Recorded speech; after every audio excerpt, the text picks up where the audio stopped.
ਧੰਨ ਵਾਹਿਗੁਰੂ ਸਾਹਿਬ ਜੀ।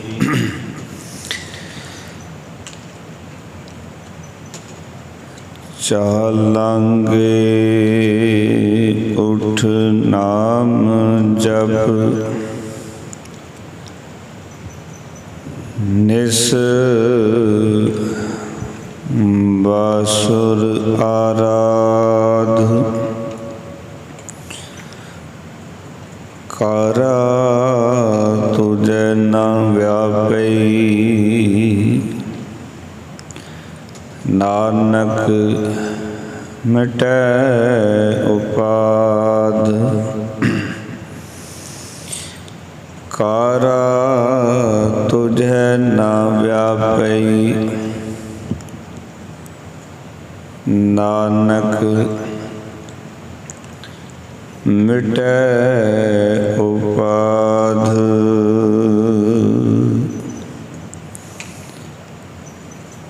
ਜਾਗਦੀ ਜੋਤ ਸ਼ਬਦ ਗੁਰੂ ਬਾਣੀ ਕੇ ਬੋਹਿਤ, ਤਨ ਤਨ ਸ੍ਰੀ ਗੁਰੂ ਗ੍ਰੰਥ ਸਾਹਿਬ ਮਹਾਰਾਜ ਜੀ ਦੀ ਪਾਵਨ ਪਵਿੱਤਰ ਪਾਕ ਹਜ਼ੂਰੀ ਵਿੱਚ ਸਵਾਇਮਾਨ ਹੋਏ ਬੈਠੇ ਸਤ ਸੰਗੀ ਜਨੋ, ਸਤਿਗੁਰਾਂ ਨੇ ਪਾਰ ਕਿਰਪਾ ਕੀਤੀ।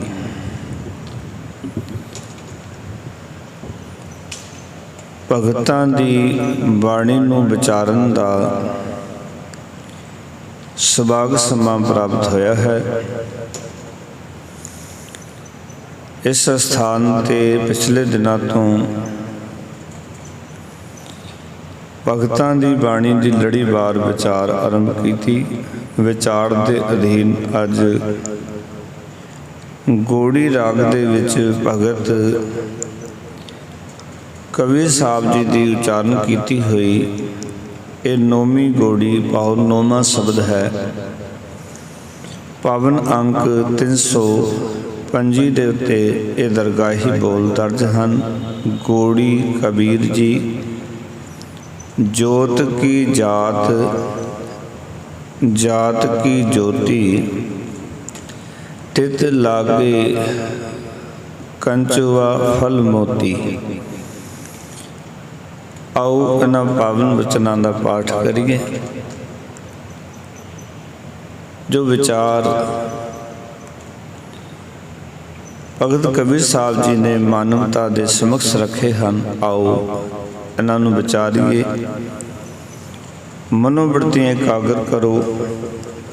ਅਦਬ ਸਹਿਤ ਸਾਹਿਬਾਂ ਦੀ ਬਖਸ਼ੀ ਫਤਿਹ ਦੀ ਸਾਂਝ ਕਰੋ। ਆਖੋ ਜੀ ਵਾਹਿਗੁਰੂ ਜੀ ਕਾ ਖਾਲਸਾ, ਵਾਹਿਗੁਰੂ ਜੀ ਕੀ ਫਤਿਹ।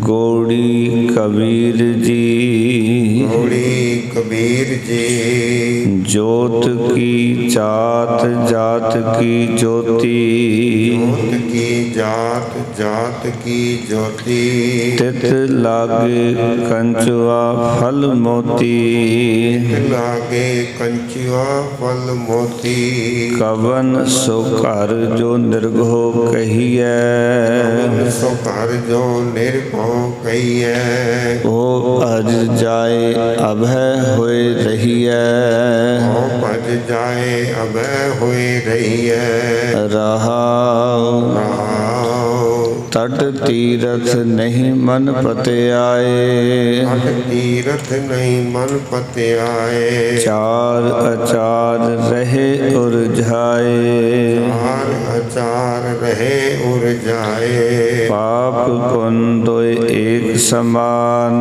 ਪਾਪ ਪੁੰਨ ਦੋਇ ਏਕ ਸਮਾਨ। ਨਿਜ ਘਰ ਪਾਰਸ ਤਜੋ ਗੁਣ ਆਨ, ਘਰ ਪਾਰਸ ਤਜੋ ਗੁਣ ਆਨ। ਕਬੀਰ ਨਿਰਗੁਣ ਨਾਮ ਨਾ ਰੋਸ, ਕਬੀਰ ਨਿਰਗੁਣ ਨਾਮ ਨ ਰੋਸ। रोस। इस परचाए परच रहो एस। इस परचाए परच रहो एस। कबीर निर्गुण नाम ना रोस। कबीर निर्गुण नाम न रोस। इस परचाए परच रहो एस।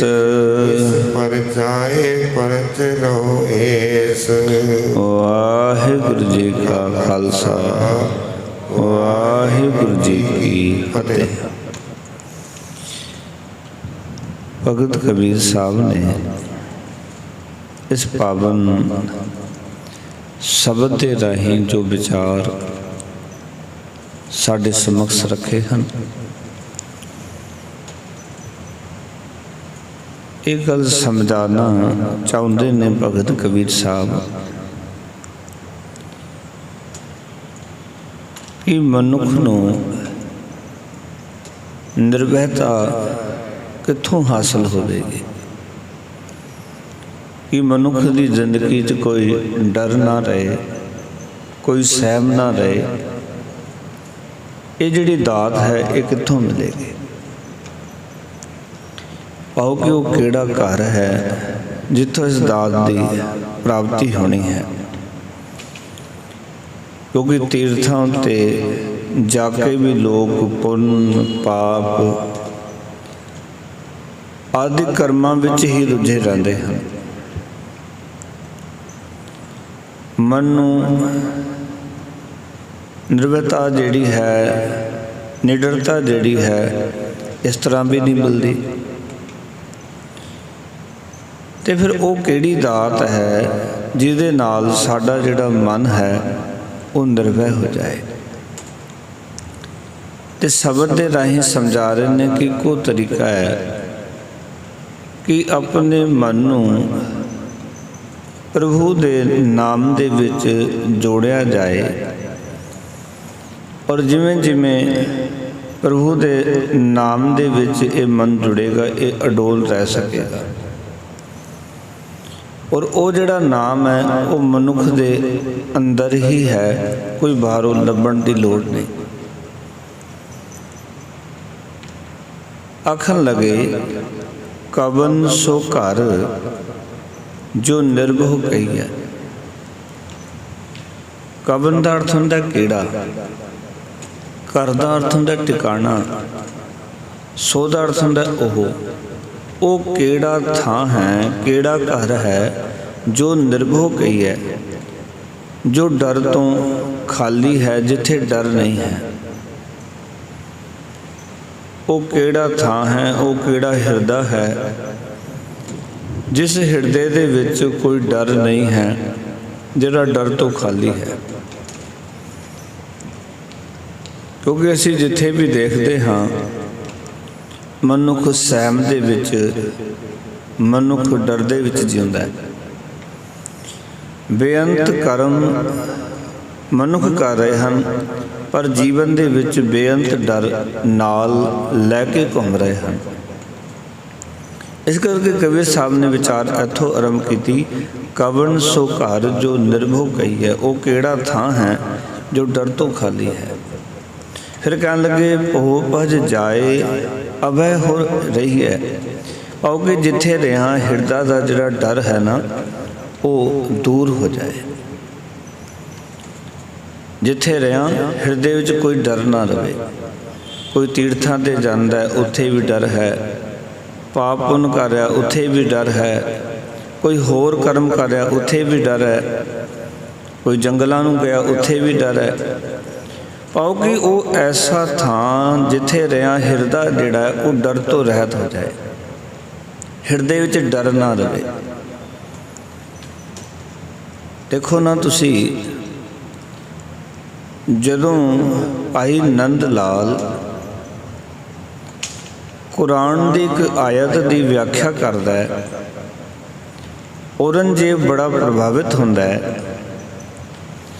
पर औरंगजेब ये गल कहता है कि इतना सियाना इतना समझदार मनुख काफर किमें हो सकता है?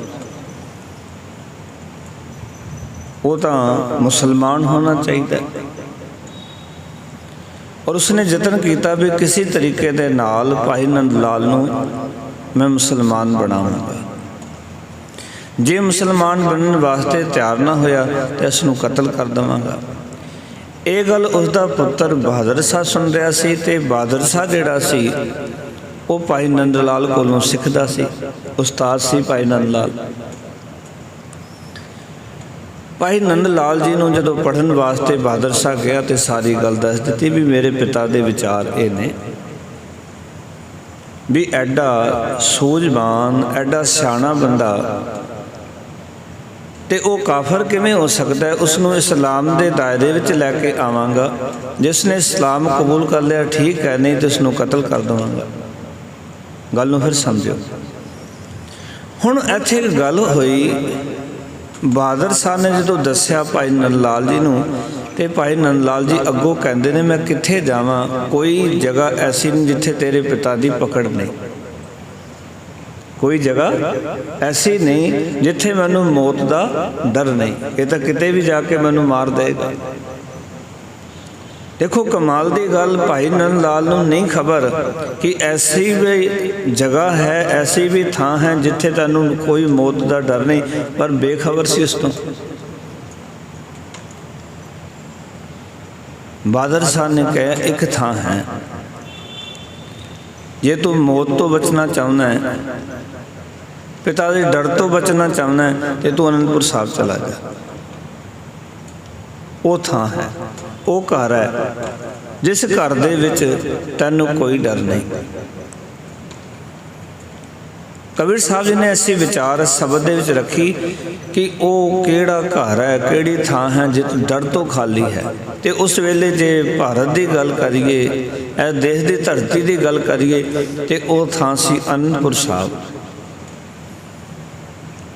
गुरु के चरणों विच किसी सिख नूं कोई डर नहीं सी, ना कोई मौत का डर सी, ना संसार के किसी पाप पुण्य का डर सी, किसी भी किस्म का कोई डर नहीं सी। ते इत्थे कबीर साहब कहंदे कवन सो घर, वो घर किहड़ा है जो निरभो कहीए भो भज जाए, जिस घर दे विच रहिया, जिस घर दे विच रहिया कहंदे अभय होए रही है। आओ कि मेरे सारे डर मुक जान ते मैं निर्भो हो जावां, आओ कि डर तो रहत हो जावां, जिथे मेरे सारे डर दूर हो जान। वो डर है सत्संगत, वो डर है गुरु दे चरण, जिथे कि रह के डर खत्म हो जाते हैं। वो है परमात्मा का नाम जिहदे नाल जुड़िया डर नहीं रहिंदा। ताई महाराज कहंदे ने सतगुरु अपनी बाणी दे विच भी हे मन तू अकाल पुरख वाहिगुरू जी नूं जप। बड़ा प्यारा शब्द है सतगुरु दा, अविनाशी जीवन को दाता, सिमरत सबमल खोई, गुण निधान भगतन को बर्तन, विरला पावे कोई, मेरे मन जप गुरु गोपाल प्रभ सोई, जाकी शरण पया सुख पाईए, बाहुड़ दुख ना हो। जिथे कोई दुख है नहीं है, जिथे कोई डर नहीं है, क्योंकि डर ही असल में दुख है, होर कोई दुख नहीं। भुख का डर दुखी करता है, मौत का डर दुखी करता है, घाटे का डर दुखी करता है। कोई भी डर है जीवन के विच याद रखना वही दुख का कारण है। बेइज्जती का डर दुखी करता है।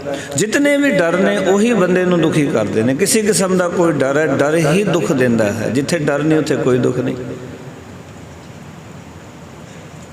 बड़ी स्पष्ट गल हो गई। इसका अर्थ है भी कोई भी डर है, उस डर करके असी दुखी हाँ। भी रोटी किवें मिलेगी, ये डर पैदा हो गया तां दुखी होवांगे। उसदे पिछे फिर साडे काम कार दा डर, सानू परिवार दे विच कोई लड़ाई झगड़े का डर, परिवार ना टुट जाए। बेअंत दुखों का जो कारण है वो डर है, वो किसी भी किस्म का डर हो सकता है। इस करके भगत कबीर साहब कहते हैं कि जे तुसी चाहुंदे हो कि तुहानू कोई डर ना रहे, तुहाडी जिंदगी च कोई डर ना होवे, फिर इक्को ही थां है जिथे कि डर तो दूर हो सकीदा है। कहंदे ओ निडर होके रह सकीदा, ओ हैं गुरु के चरण, परमात्मा दा नाम,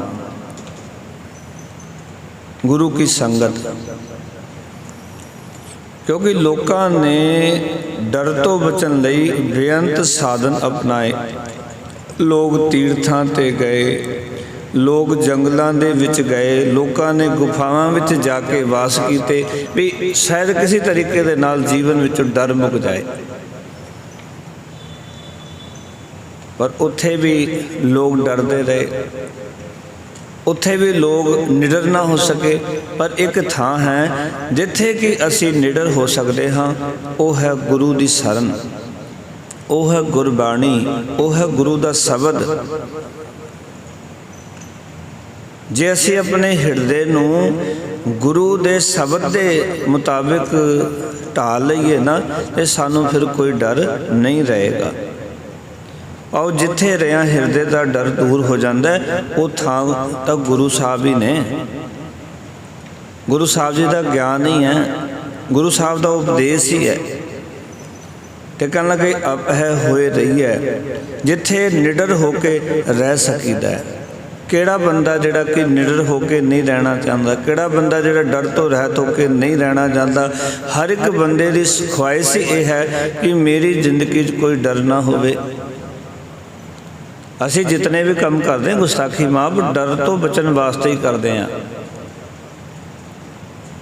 भावें वो किरत कर रहे हाँ, नाम जप रहे हाँ, सेवा कर रहे हाँ, सारिया चीज़ों के पिछे कारण एक ही है, वो है निडर होना भी मेरी जिंदगी कोई डर ना होवे। बंदे नूं कई किस्म के डर ने, उन्हां डरां तो बचन वास्ते ही असी दिन रात किरत भी करते हाँ, बहुतात विच असी नाम भी जपते हाँ, सेवा भी करते हाँ।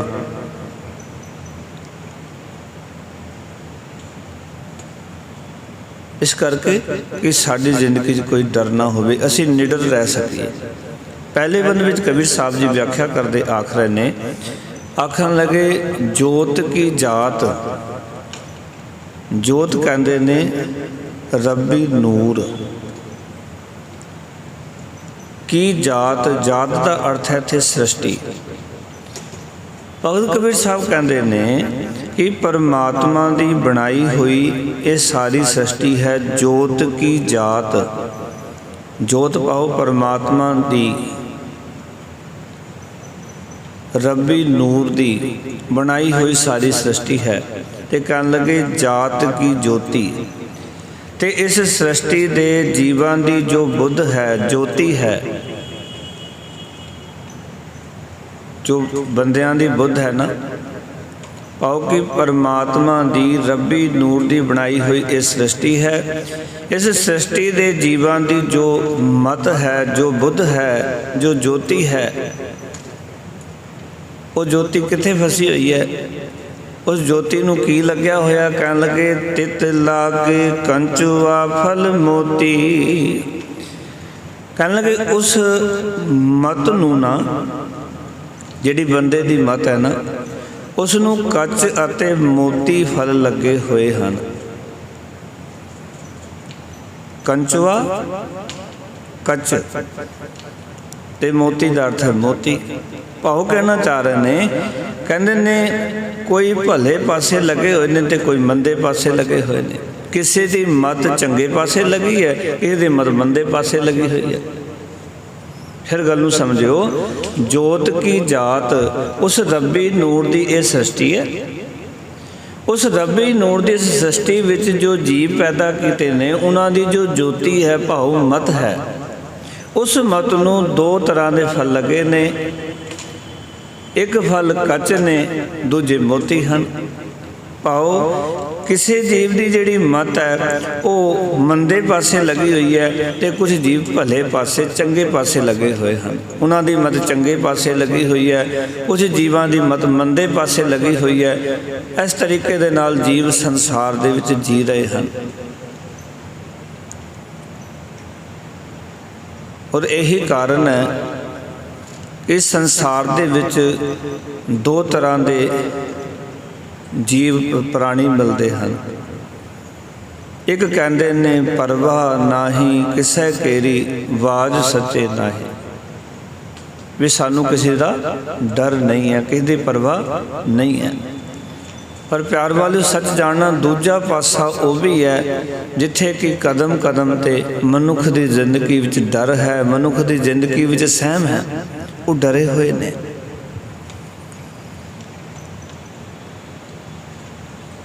ਕਿਉਂਕਿ ਜਿਹੜੇ ਮਾੜੇ ਪਾਸੇ ਲੱਗੇ ਨੇ ਨਾ, ਯਾਦ ਰੱਖਣਾ ਮਾੜੇ ਕਰਮ ਮਨੁੱਖ ਨੂੰ ਡਰਾਉਂਦੇ ਹਨ। ਗੁਰਬਾਣੀ ਨੇ ਇਹ ਪੂਰਾ ਨਿਰਣਾ ਦੇ ਦਿੱਤਾ ਕਿ ਸੋ ਡਰੈ ਜੇ ਪਾਪ ਕਮਾਉਂਦਾ ਧਰਮੀ ਬਿਕਸੇਤ। ਜਿਹੜੇ ਭਲੇ ਪਾਸੇ ਲੱਗੇ ਨੇ ਉਹ ਨਿਡਰ ਹੋ ਜਾਂਦੇ ਨੇ, ਜਿਹੜੇ ਮਾੜੇ ਪਾਸੇ ਲੱਗੇ ਨੇ ਉਹ ਡਰਦੇ ਰਹਿੰਦੇ ਹਨ। ਹੁਣ ਨਿਰਣਾ ਤੁਸੀਂ ਕਰਨਾ ਵੀ ਕਿਸ ਪਾਸੇ ਲੱਗਣਾ। ਦੇਖੋ ਗੁਰਬਾਣੀ ਨੇ ਮਾਨਵਤਾ ਦੇ ਸਾਹਮਣੇ ਵਿਚਾਰ ਰੱਖ ਦਿੱਤੀ ਹੈ, ਲਕੀਰਾਂ ਖਿੱਚ ਦਿੱਤੀਆਂ ਨੇ, ਇੱਕ ਛੋਟੀ ਤੇ ਇੱਕ ਵੱਡੀ। ਚੋਣ ਤੁਹਾਡੀ ਹੈ, ਕਿਹੜੀ ਲਕੀਰ ਚੰਗੀ ਹੈ, ਕਿਹਨੂੰ ਤੁਸੀਂ ਲਾਈਕ ਕਰਦੇ ਹੋ। ਚੰਗੇ ਗੁਣਾਂ ਨੂੰ, ਭਲੇ ਪਾਸੇ ਨੂੰ ਲਾਈਕ ਕਰਦੇ ਹੋ ਜਾਂ ਤੁਸੀਂ ਮਾੜੇ ਕਰਮਾਂ ਨੂੰ ਲਾਈਕ ਕਰਦੇ ਹੋ, ਇਹ ਤੁਹਾਡੀ ਆਪਣੀ ਚੋਣ ਹੈ। ਗੁਰਮਤ ਆਪਣੀ ਵਿਚਾਰਧਾਰਾ ਨੂੰ ਕਿਸੇ ਤੇ ਥੋਪਦੀ ਨਹੀਂ ਹੈ। ਗੁਰਮਤ ਆਪਣੀ ਵਿਚਾਰਧਾਰਾ ਕਿਸੇ ਤੇ ਥੋਪਦੀ ਨਹੀਂ। ਗੁਰਮਤ ਨੇ ਇੱਕ ਵਿਚਾਰਧਾਰਾ ਮਾਨਵਤਾ ਦੇ ਸਾਹਮਣੇ ਰੱਖ ਦਿੱਤੀ ਵੀ ਇਹ ਦੋ ਤਰ੍ਹਾਂ ਦੀ ਵਿਚਾਰਧਾਰਾ ਹੈ, ਹੁਣ ਤੂੰ ਕਿਸ ਪਾਸੇ ਜਾਣਾ ਹੈ। ਭਲੇ ਵਾਲੇ ਪਾਸੇ ਮਤ ਲਾਣੀ ਹੈ ਜਾਂ ਮੰਦੇ ਵਾਲੇ ਪਾਸੇ ਮਤ ਲਾਣੀ ਹੈ। ਪਰ ਜੀਵ ਕੁਝ ਭਲੇ ਵਾਲੇ ਪਾਸੇ ਲੱਗੇ ਨੇ, ਕੁਝ ਮੰਦੇ ਵਾਲੇ ਪਾਸੇ ਲੱਗੇ ਹੋਏ ਨੇ। ਫਿਰ ਭਗਤ ਕਬੀਰ ਸਾਹਿਬ ਜੀ ਅੱਗੇ ਸਮਝਾਉਣ ਲੱਗੇ, ਕਹਿੰਦੇ ਇੱਥੇ ਬਸ ਨਹੀਂ ਤਟ ਤੀਰਥ ਨਹੀਂ ਮਨ ਪਤੇ ਆਏ, ਚਾਰ ਅਚਾਰ ਰਹੇ ਉਰਝਾਏ। ਕਹਿਣ ਲੱਗੇ ਕਿਸੇ ਪਵਿੱਤਰ ਸਥਾਨ ਤੇ ਪਾਓ ਕਿ ਲੋਕ ਜਾਂਦੇ ਨੇ ਸਮਝ ਕੇ ਕਿ ਇਹ ਪਵਿੱਤਰ ਅਸਥਾਨ ਹੈ, ਜਾਂ ਪਵਿੱਤਰ ਨਦੀ ਦੇ ਕਿਨਾਰੇ ਜਾਂਦੇ ਹਨ। ਤਟ ਕਹਿੰਦੇ ਨੇ ਕਿਨਾਰੇ ਨੂੰ, ਤੀਰਥ ਦਾ ਕਿਨਾਰਾ। ਔਰ ਤੀਰਥ ਬਣੇ ਨੇ ਨਦੀਆਂ ਦੇ ਕਿਨਾਰੇ ਤੇ, ਤੀਰਥ ਨਦੀਆਂ ਦੇ ਕਿਨਾਰੇ ਤੇ ਬਣੇ ਨੇ। ਕਹਿਣਗੇ ਤਟ ਤੀਰਥ ਨਹੀਂ ਮਨ ਪਤੇ ਆਏ। ਜਿਹੜੇ ਲੋਕ ਨੇ ਨਾ ਕਿਸੇ ਪਵਿੱਤਰ ਨਦੀ ਦੇ ਕਿਨਾਰੇ ਤੇ, ਨਦੀ ਦੇ ਕੰਢੇ ਤੇ ਜਾਂਦੇ ਹਨ ਤੇ ਉੱਥੇ ਜਾ ਕੇ ਮਨ ਜਿਹੜਾ ਹੈ ਉੱਥੇ ਵੀ ਥਾਵੇਂ ਨਹੀਂ ਆਉਂਦਾ, ਪਤੀਜਦਾ ਨਹੀਂ, ਟਿਕਦਾ ਨਹੀਂ, ਆਉਗੀ ਧੀਰਜ ਨਹੀਂ ਕਰਦਾ, ਟਿਕਾਣੇ ਤੇ ਨਹੀਂ ਆਉਂਦਾ, ਮਨ ਇਕਾਗਰ ਨਹੀਂ ਹੁੰਦਾ, ਚੰਗੇ ਪਾਸੇ ਨਹੀਂ ਆਉਂਦਾ। ਕਹਿਣ ਲੱਗੇ ਲੋਕ ਜਾ ਤਾਂ ਰਹੇ ਨੇ, ਕਬੀਰ ਸਾਹਿਬ ਕਹਿੰਦੇ ਤਟ ਤੀਰਥ, ਤੀਰਥਾਂ ਦੇ ਤਟਾਂ ਤੇ ਪਾਓ, ਨਦੀ ਦੇ ਕੰਢਿਆਂ ਤੇ ਜਾ ਰਹੇ ਹਨ, ਪਰ ਜੇ ਉਹਨਾਂ ਦਾ ਮਨ ਹੈ ਨਾ, ਉੱਥੇ ਜਾ ਕੇ ਵੀ ਕਹਿੰਦੇ ਮਨ ਪਤੀਜ ਨਹੀਂ ਰਿਹਾ, ਮਨ ਧੀਰਜ ਨਹੀਂ ਕਰ ਰਿਹਾ, ਮਨ ਟਿਕਾਣੇ ਤੇ ਨਹੀਂ ਆ ਰਿਹਾ, ਮਨ ਫਿਰ ਉੱਥੇ ਵੀ ਭਟਕ ਰਿਹਾ, ਉੱਥੇ ਵੀ ਜਾ ਕੇ ਮੰਦੇ ਵਾਲੇ ਪਾਸੇ ਜਾ ਰਿਹਾ, ਕਿਤੇ ਚੰਗੇ ਵਾਲੇ ਪਾਸੇ ਨਹੀਂ ਜਾ ਰਿਹਾ। ਫਿਰ ਆਖਣ ਲੱਗੇ ਚਾਰ ਅਚਾਰ ਰਹੇ ਉਰਝਾਏ। ਉੱਥੇ ਵੀ ਲੋਕ ਪੁੰਨ ਪਾਪ ਵਿੱਚ ਹੀ ਰੁੱਝੇ ਪਏ ਹਨ। ਚਾਰ ਕਹਿੰਦੇ ਨੇ ਪਾਪ ਨੂੰ, ਚੰਗੇ ਕੰਮਾਂ ਨੂੰ, ਅਚਾਰ ਕਹਿੰਦੇ ਨੇ ਪਾਪ ਨੂੰ। ਪਾਓ ਕਿ ਚੰਗੇ ਤੇ ਮੰਦੇ, ਪਾਪ ਤੇ ਪੁੰਨ ਦੇ ਕੰਮਾਂ ਵਿੱਚ ਹੀ ਉੱਥੇ ਜਾ ਕੇ ਲੋਕ ਰੁੱਝੇ ਹੋਏ ਨੇ। ਉੱਥੇ ਵੀ ਜਾ ਕੇ ਮਨ ਟਿਕਾਣੇ ਤੇ ਨਹੀਂ ਆ ਰਿਹਾ, ਮਨ ਹੋਰ ਪਾਸੇ ਭੱਜ ਰਿਹਾ। ਫਿਰ ਕਹਿਣ ਲੱਗੇ ਪਾਪ ਪੁੰਨ ਦੋਏ ਏਕ ਸਮਾਨ। ਆਖਣ ਲੱਗੇ ਪਰ ਪਾਪ ਤੇ ਪੁੰਨ ਦੋਵੇਂ ਇੱਕੋ ਜਿਹੇ ਹਨ। ਪਾਓ ਦੋਵੇਂ ਹੀ ਵਾਸਨਾ ਵੱਲ ਦੌੜਾਈ ਫਿਰਦੇ ਹਨ, ਪਾਪ ਵੀ ਤੇ ਪੁੰਨ ਵੀ। ਜੇ ਪਾਪ ਕਰਦੇ ਹਾਂ ਤਾਂ ਵੀ ਵਾਸਨਾ ਅਧੀਨ ਕਰਦੇ ਹਾਂ, ਜੇ ਪੁੰਨ ਕਰਦੇ ਹਾਂ ਤਾਂ ਵੀ ਸੁਖ ਚਾਹੀਦੇ ਨੇ, ਉਹ ਵੀ ਇੱਕ ਵਾਸਨਾ ਹੈ। ਮੁਕਤੀ ਚਾਹੀਦੀ ਹੈ, ਮੁਕਤੀ ਵੀ ਤਾਂ ਇੱਕ ਵਾਸਨਾ ਹੈ ਨਾ। ਦੋਨੋਂ ਹੀ ਕਰਮ ਕਬੀਰ ਸਾਹਿਬ ਕਹਿੰਦੇ ਨੇ ਮਨੁੱਖ ਨੂੰ ਵਾਸਨਾ ਵਾਲੇ ਪਾਸੇ ਦੌੜਾਈ ਫਿਰਦੇ ਹਨ। ਇਸ ਕਰਕੇ ਕਹਿੰਦੇ ਪਾਪ ਤੇ ਪੁੰਨ ਇੱਕੋ ਸਮਾਨ ਨੇ ਦੋਨੋਂ। ਗੁਰਮਤਿ ਨੇ ਇਸ ਕਰਕੇ ਸਾਨੂੰ ਇਸ ਗੱਲ ਤੋਂ ਵਰਜਿਆ ਤੇ ਮਾਝ ਆਖਣ ਲੱਗੇ ਕਿ ਪਾਪ ਪੁੰਨ ਤੋਂ ਉੱਪਰ ਉੱਠਣਾ ਸਿੱਖਣੇ। ਕਿਉਂਕਿ ਇਹ ਸੰਸਾਰ ਦੇ ਵਿੱਚ ਆਸਾ ਮਨਸਾ ਬੰਧਨੀ ਭਾਈ, ਕਰਮ ਧਰਮ ਬੰਧਕਾਰੀ, ਪਾਪ ਪੁੰਨ ਜਗ ਜਾਇਆ ਭਾਈ, ਵਿਣਸੈ ਨਾਮ ਵਿਸਾਰੀ। ਮਾਇਆ ਐਸੀ ਮੋਹਣੀ ਭਾਈ, ਕਰਮ ਸਭੇ ਬੇਕਾਰੀ, ਸੁਨ ਪੰਡਿਤ ਕਰਮਾਕਾਰੀ, ਜਿਤ ਕਰਮ ਸੁਖ ਉਪਜੈ ਭਾਈ, ਸੋ ਆਤਮ ਤਤ ਵਿਚਾਰੀ ਦੀ ਵਿਚਾਰ ਸਾਡੇ ਸਾਹਮਣੇ ਰੱਖ ਦਿੱਤੀ ਸਤਿਗੁਰ ਨੇ ਵੀ ਆਤਮ ਤਤ ਦੀ ਵਿਚਾਰ ਹੈ। ਇਸ ਕਰਕੇ ਪਾਪ ਪੁੰਨ ਦੋਏ ਏਕ ਸਮਾਨ, ਦੋਵੇਂ ਇੱਕੋ ਬਰਾਬਰ ਹਨ। ਨਿਜ ਕਰ ਪਾਰਸ ਤਜੋ ਗੁਣ ਆਨ। ਸਤਿਗੁਰ ਕਹਿਣ ਲੱਗੇ, ਹੇ ਮਨ, ਨੀਚੋਂ ਉੱਚ ਕਰਨ ਵਾਲਾ ਜਿਹੜਾ ਪਾਰਸ ਹੈ ਪ੍ਰਭੂ ਤੇਰੇ ਆਪਣੇ ਅੰਦਰ ਹੈ, ਤੇਰੇ ਨਿਜ ਘਰ ਵਿੱਚ ਹੈ। ਤਾਂ ਤੇ ਪਾਪ ਪੁੰਨ ਵਾਲੇ ਹੋਰ ਗੁਣ ਅੰਦਰ ਧਾਰਨ ਕਰਨੇ ਛੱਡ ਦੇ। ਉਹਨਾਂ ਨੂੰ ਉਆਨ ਦਾ ਅਰਥ ਹੋਰ ਗੁਣ ਛੱਡ ਕੇ ਨਾ ਪ੍ਰਭੂ ਨੂੰ ਆਪਣੇ ਅੰਦਰ ਸੰਭਾਲ, ਉਸ ਨੂੰ ਯਾਦ ਕਰ। ਇਸ ਦਾ ਅਰਥ ਬੜਾ ਸਪਸ਼ਟ ਹੋ ਗਿਆ ਕਿ ਪਾਪ ਤੇ ਪੁੰਨ ਸਿੱਖ ਦੇ ਜੀਵਨ 'ਚ ਆਣੇ ਨਹੀਂ ਚਾਹੀਦੇ। ਸਿੱਖ ਦੇ ਜੀਵਨ ਦਾ ਆਧਾਰ ਹੋਣਾ ਚਾਹੀਦਾ ਪਰਮਾਤਮਾ ਦੇ ਨਾਮ ਨੂੰ ਸੰਭਾਲਣਾ, ਕਿਉਂਕਿ ਪਾਪ ਪੁੰਨ ਇੱਕੋ ਹੀ ਸਮਾਨ ਨੇ, ਕਿਉਂਕਿ ਵਾਸਨਾ ਦੇ ਅਧੀਨ ਹੋ ਰਹੇ ਨੇ। ਮੈਂ ਪਾਠ ਕਰ ਰਿਹਾ, ਬਦਲੇ ਵਿੱਚ ਕਾਰ ਚਾਹੀਦੀ ਹੈ। ਮੈਂ ਪਾਠ ਕਰ ਰਿਹਾ, ਬਦਲੇ ਵਿੱਚ ਮੈਂ ਸੁਖ ਸ਼ਾਂਤੀ ਮੰਗ ਕੇ ਜਾ ਰਿਹਾ। ਮੈਂ ਪਾਠ ਕਰ ਰਿਹਾ, ਮੈਂ ਸੰਸਾਰ ਦੀਆਂ ਕਾਮਨਾਵਾਂ ਮੰਗ ਕੇ ਜਾ ਰਿਹਾ। ਹੈ ਤਾਂ ਪੁੰਨ ਦਾ ਕੰਮ, ਪਰ ਯਾਦ ਕਰਨਾ ਹੈ ਵਾਸਨਾ ਅਧੀਨ। ਮੇਰੇ ਕੋਲ ਧਨ ਆ ਗਿਆ, ਹੁਣ ਮੈਂ ਪਾਪ ਕਰ ਰਿਹਾ ਹਾਂ, ਪਰ ਉਹ ਵੀ ਵਾਸਨਾ ਅਧੀਨ ਹੈ, ਕਿਉਂਕਿ ਮੈਨੂੰ ਸੋਹਣਾ ਰੂਪ ਚਾਹੀਦਾ, ਸੁਪਨ ਚਾਹੀਦੀ, ਰੰਗ ਚਾਹੀਦਾ। ਪਾਪ ਵੀ ਜਿਹੜਾ ਵਾਸਨਾ ਅਧੀਨ ਹੈ, ਪੁੰਨ ਵੀ ਵਾਸਨਾ ਅਧੀਨ ਹੈ, ਦੋਨੋਂ ਇੱਕੋ ਹੀ ਸਮਾਨ ਨੇ। ਇਸ ਕਰਕੇ ਕਬੀਰ ਸਾਹਿਬ ਕਹਿੰਦੇ ਨੇ, ਤੂੰ ਪਰਮਾਤਮਾ ਦੇ ਨਾਮ ਨੂੰ ਸੰਭਾਲ ਔਰ ਉਹ ਤੇਰੇ ਹਿਰਦੇ ਵਿੱਚ ਹੈ। ਫਿਰ ਕਹਿਣ ਲੱਗੇ, ਕਬੀਰ ਨਿਰਗੁਣ ਨਾਮ ਨਾ ਰੋਸ। ਹੇ ਕਬੀਰ, ਨਿਰਗੁਣ ਦਾ ਅਰਥ ਹੁੰਦਾ ਹੈ ਤਿੰਨਾਂ ਗੁਣਾਂ ਤੋਂ ਰਹਿਤ। ਜੋ ਮਾਇਆ ਦੇ ਤਿੰਨਾਂ ਗੁਣਾਂ ਤੋਂ ਰਹਿਤ ਪਰਮਾਤਮਾ ਹੈ। ਆਖਣ ਲੱਗੇ, ਉਸ ਦੇ ਨਾਮ ਨੂੰ ਨਾ ਭੁਲਾ। ਰੋਸ ਦਾ ਅਰਥ ਹੈ ਨਾ ਰੋਸ ਕਰ, ਉਹਨੂੰ ਨਾ ਭੁਲਾ।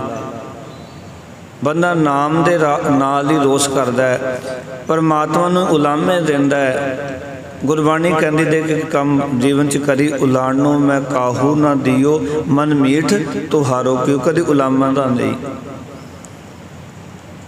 ਕਦੀ ਰੋਸ ਨਾ ਕਰੀ। ਗੁਰਬਾਣੀ ਦੇ ਵਿੱਚ ਇਹੀ ਗੱਲ ਸਮਝਾਈ ਗਈ ਕਿ ਪਰਮਾਤਮਾ ਦੇ ਨਾਮ ਦੇ ਨਾਲ ਕਦੀ ਰੋਸ ਨਹੀਂ ਕਰਨਾ, ਪਰਮਾਤਮਾ ਦੇ ਨਾਮ ਨੂੰ ਕਦੀ ਭੁਲਾਣਾ ਨਹੀਂ। ਕਬੀਰ ਸਾਹਿਬ ਕਹਿੰਦੇ, ਕਬੀਰ ਨਿਰਗੁਣ ਨਾਮ ਨਾ ਰੋਸ। ਹੇ ਕਬੀਰ, ਮਾਇਆ ਦੇ ਮੋਹ ਤੋਂ ਉੱਚੇ ਪ੍ਰਭੂ ਦੇ ਨਾਮ ਨੂੰ ਨਾ ਭੁਲਾ। ਇਸ ਪਰਚਾਏ ਪਰਚ ਰਹੋ ਏਸ। ਤੇ ਕਹਿਣ ਲੱਗੇ, ਆਪਣੇ ਮਨ ਵਿੱਚ ਨਾਮ ਜਪਣ ਦੇ ਆਹਰੇ ਲਾ ਕੇ ਆਓ ਕਿ ਤੇਰਾ ਜਿਹੜਾ ਮਨ ਹੈ ਨਾ, ਇਸ ਨੂੰ ਇਸ ਨਾਮ ਦੇ ਵਿੱਚ ਪਰਚਾ ਕੇ ਰੱਖ। ਇਸ ਪਰਚਾਏ, ਇਸ ਦਾ ਅਰਥ ਇਸ ਮਨ ਨੂੰ ਨਾਮ ਜਪਣ ਦੇ ਆਹਰੇ ਲਾ ਕੇ ਪਰਚ ਰਹੋ ਇਸ ਨਾਮ ਦੇ ਵਿੱਚ ਰੁੱਝਿਆ ਰਹੋ। ਆਓ ਕਿ ਇਸ ਮਨ ਨੂੰ ਨਾਮ ਜਪਣ ਦੇ ਆਹਾਰ ਵਿੱਚ ਲਾ ਕੇ ਔਰ ਇਸ ਨਾਮ ਦੇ ਵਿੱਚ ਹੀ ਤੂੰ ਆਪਣੇ ਮਨ ਨੂੰ ਰੁਝਾ ਕੇ ਰੱਖ, ਬਿਜੀ ਰੱਖ, ਨਾਮ ਦੇ ਵਿੱਚ ਹੀ ਲਾ ਕੇ